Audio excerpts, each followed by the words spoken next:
Part 15. The pure contralto sings in the organ loft.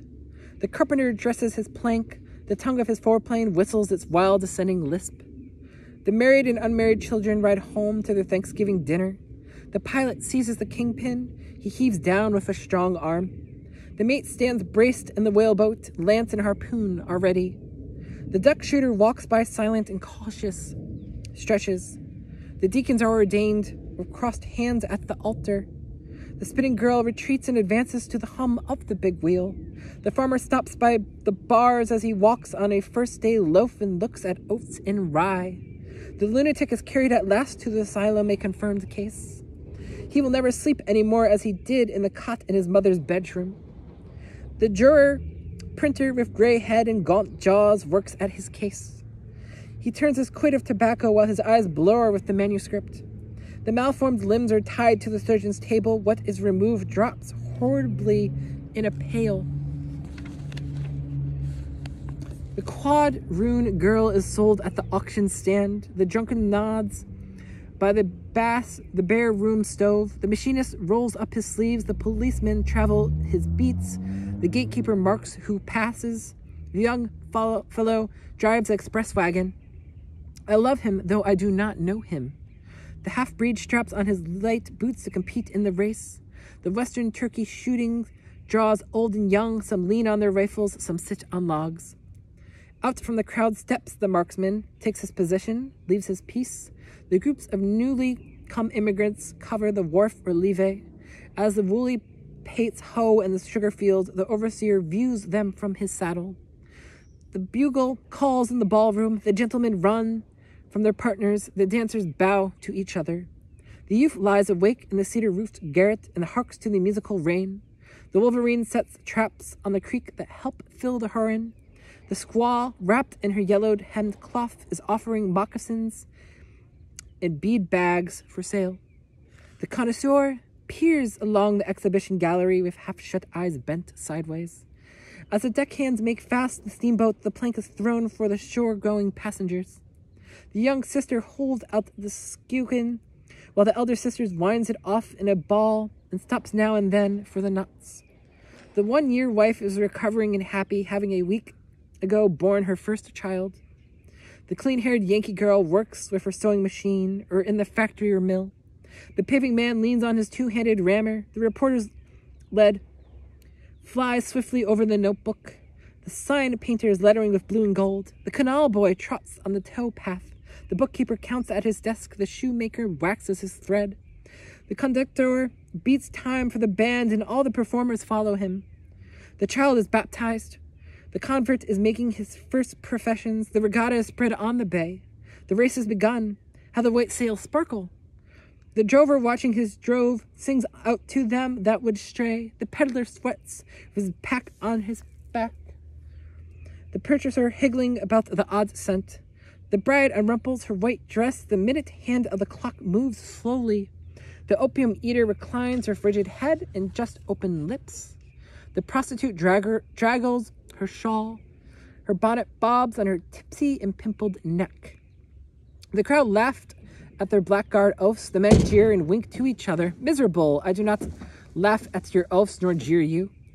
The president, holding a cabinet council, is surrounded by the great secretaries. On the piazza walk the 3 matrons, stately and friendly with twinned arms. The crew of the fish smack pack repeated layers of halibut in the hold. The Missourian crosses the plains, toting his wares and his cattle. As the fare collector goes through the train, he gives notice by the jingling of loose change. The floormen are laying the floor. The tinners are tinning the roofs. The masons are calling for mortar. In single file, each shouldering his hoed, pass onward the laborers. Seasons pursuing each other, the indescribable crowd is gathered. It is the 4th of the 7th month. What salutes of cannon and small arms. Seasons pursuing each other. The plower plows, the mower mows, and the winter grain falls in the ground. Off on the lakes, the pike fisher watches and waits by the hole in the frozen surface. The stumps stand thick round the clearing. The squatter strikes deep with his axe. Flat boatmen make fast towards dusk near the cottonwood or pecan trees. Coon seekers go through the regions of the Red Rivers, or through those drained by the Tennessee, or through those of Arkansas. Torches shine in the dark that hangs on the Chacachoo or the Altamaha. Patriarchs sit at supper of sons and grandsons and great-grandsons around them. In walls of adobe and canvas tents rest hunters and trappers after their day's sports. The city sleeps and the country sleeps. The living sleep for their time, the dead sleep for their time. The old husband sleeps by his wife, and the young husband sleeps by his wife. And these tend inward to me, and I tend outward to them.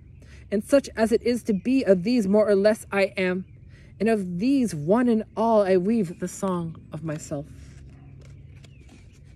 Let's see. Number 16. I am old and young, of the foolish as much as the wise, regardless of others, ever regardless of others, maternal as well as paternal, a child as well as a man. Stuffed with the stuff is coarse, and stuffed with the stuff that is fine, one of the nation of many nations, the smallest the same, the largest of the same, a southerner soon as a northerner, a planter nonchalant and hospital down by the Okine I live, a Yankee bound my way, ready for trade, my joints, the limberest joints on earth and the sternest joints on earth.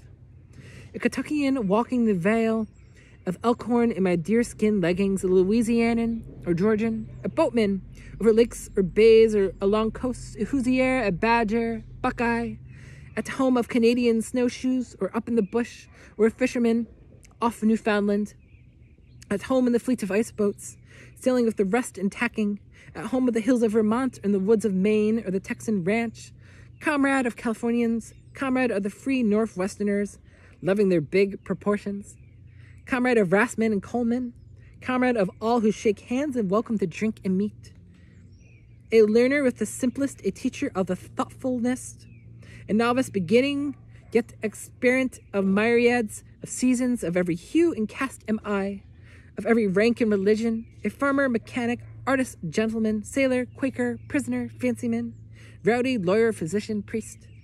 I resist anything better than my own diversity, breathe the air, but leave plenty after me, and am not stuck up, and am in my place. The moth and the fish eggs are in their place. The bright suns I see and the dark suns I cannot see are in their place. The palpable is in its place, and the impalpable is in its place. Number 17. These are really the thoughts of all men and in all ages and lands. They are not original with me. If they are not yours as much as mine, they are nothing, or next to nothing. They are not the riddle and the untying of the riddle, they are nothing. If they are not just as close as they are distant, they are nothing.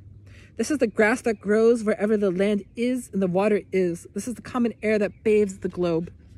Number 18. With music strong I come.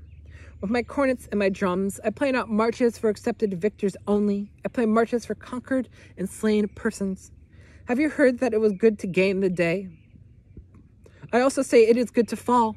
Battles are lost in the same spirit in which they are won. I beat and pound for the dead. I blow through my embouches, my loudest and gayest for them. Vivas to those who have fallen, and to those whose war vessels sank in the sea, and to all the generals that lost engagements and all overcome heroes, and the numberless unknown heroes equal to the greatest heroes known. Number 19. This is the meal equally set. This is the meat for natural hunger.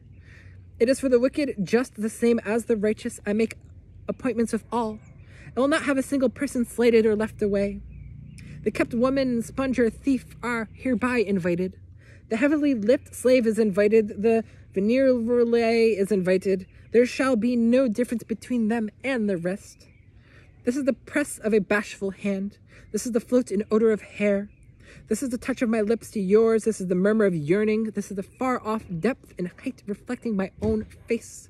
This is the thoughtful merge of myself in the outlet again. Do you guess I have some intricate purpose? Well, I have, for the 4th month showers have, and the mica on the side of the rock has. Do you take it I would astonish? Does the daylight astonish? Does the early red start twittering through the woods? Do I astonish more than they? This hour I tell things in confidence. I may not tell everybody, but I will tell you. Number 20. Who goes there? hankering, gross, mystical, nude. How is it I extract strength from the beef I eat? What is a man anyhow? What am I? What are you? All I mark as my own, you shall offset it with your own. Else it were time lost listening to me. I do not snivel the world over, that months are vacuums in the ground but wallow in filth. Whimpering and trucking, fold of powders for invalids, conformity goes to the fourth removed. I wear my hat as I please, indoors or out. Why should I pray? Why should I venerate and be ceremonious? Having pried through the strata, analyzed to a hair, counseled with doctors and calculated close, I find no sweeter fat than sticks to my own bones. In all people I see myself, none more, not one a barely corn less, and the good or bad I say of myself, I say of them. I know I am solid and sound. To me the converging objects of the universe perpetually flow, all are written to me, and I must get what the writing means. I know I am deathless. I know this orbit of mine cannot be swept by a carpenter's compass. I know I shall not pass like a child's carlocule cut with a burnt stick at night. I know I am August. I do not trouble my spirit to vindicate itself or be understood. I see that the elementary laws never apologize. I reckon I have no prouder than the level I plant my house by. After all, I exist as I am, and that is enough. If no other in the world be aware I sit content, and if each and all be aware I sit content. One world is aware, and by far the largest to me, and that is myself. And whether I come to my own today or in 10,000 or 10 million years, I can cheerfully take it now, or with equal cheerfulness I can wait. My foothold is tenoned and mortised in granite. I laugh at what you call dissolution, and I know the amplitude of time.